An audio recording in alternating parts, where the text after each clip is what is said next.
यहाँ पर उनके बयान का अब क्या अर्थ निकाले सूर्य मैथिल साहब, आप किस तरह से समझ रहे हैं जब वो इशारा कर रहे हैं कि जातियां किस तरह से झगड़े का कारण नहीं बननी चाहिए, लेकिन यहाँ तो संग्राम और विरोध जिस स्तर पर हो रहा है और वो भी यूनिवर्सिटी लेवल पर। धन्यवाद पूजा जी। और सबसे पहले तो मैं एक बात बताना चाहता हूं कि जैसा कि राजीव जी ने कहा, मैं भी इससे पूर्ण रूप से सहमत हूं कि भारतीय जनता पार्टी ने समाज को जो जातियों में बटा हुआ था एक साथ लेके चले और एक साथ पूरे समाज को जोड़ा। क्योंकि जो पार्टियां जातियों के नाम पर अपनी दुकानें खोल के बैठी थी, उन सब की दुकानों को बंद करने का काम भारतीय जनता पार्टी ने किया। सबका साथ, सबका विकास, सबका विश्वास और सबका प्रयास। मैं धन्यवाद करता हूं राजीव जी का कि इस बात पे उन्होंने भी मोहर लगाई। और अब हम संघ प्रमुख की बात पे आ जाते हैं। आदरणीय संघ प्रमुख जी ने जो कहा वो तो संघ की टैगलाइन है कि समरसता, सद्भाव, समाज को साथ लेके चलना। आप यदि संघ की शाखाओं में जाएंगी तो संघ की शाखाओं में सहभोज होता है। उस सहभोज में ये नहीं पता होता कि कौन से स्वयंसेवक के परिवार से कौन सा भोजन आया है। सभी स्वयंसेवकों का जो भोजन होता है एक जगह इकट्ठा होता है, चाहे वो दलित हो, चाहे वो एसटी हो, चाहे वो एससी हो, चाहे वो ओबीसी हो और चाहे वो जनरल हो। उन सबका भोजन इकट्ठा किया जाता है और फिर उसको वितरित किया जाता है। साथ में बैठ के सभी लोग भोजन करते हैं। और संघ में तो जाति का शब्द प्रयोग ही नहीं होता, नाम के संग जी लगाया जाता है। तो यही चीज संघ प्रमुख ने कही कि यदि किसी कानून में कोई त्रुटि है तो उसको बदलना चाहिए।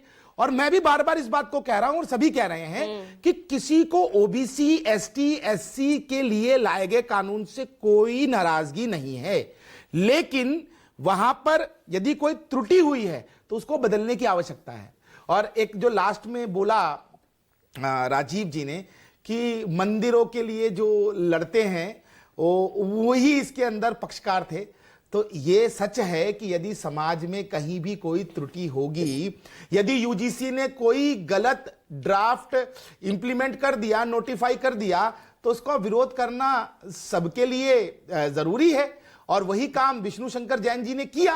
और मैं तो ऐसा मानता हूं कि संघ ने जो कहा ये आई ओपनिंग है कि यदि सुप्रीम कोर्ट में कोई मामला लंबित है तो उसके ऊपर हमें धरना प्रदर्शन ना करके अपने देश की सबसे ऊंची जो अदालत है उसके निर्णय का इंतजार करना चाहिए।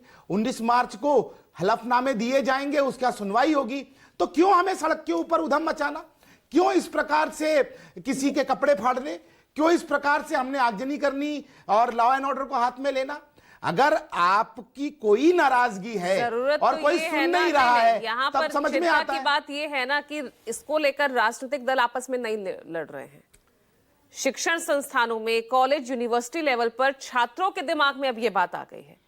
यहाँ पर भी ये कहा जाएगा कि जाति है कि जाति ये नहीं। पॉलिटिकल है। आप देखिए विभिन्न राजनीतिक दलों के कार्यकर्ता, चाहे समाजवादी पार्टी है और चाहे वो चंद्रशेखर रावण की पार्टी है और चाहे कांग्रेस है, परोक्ष रूप से एनएसयूआई के बहुत सारे कार्यकर्ता जमीन पर है।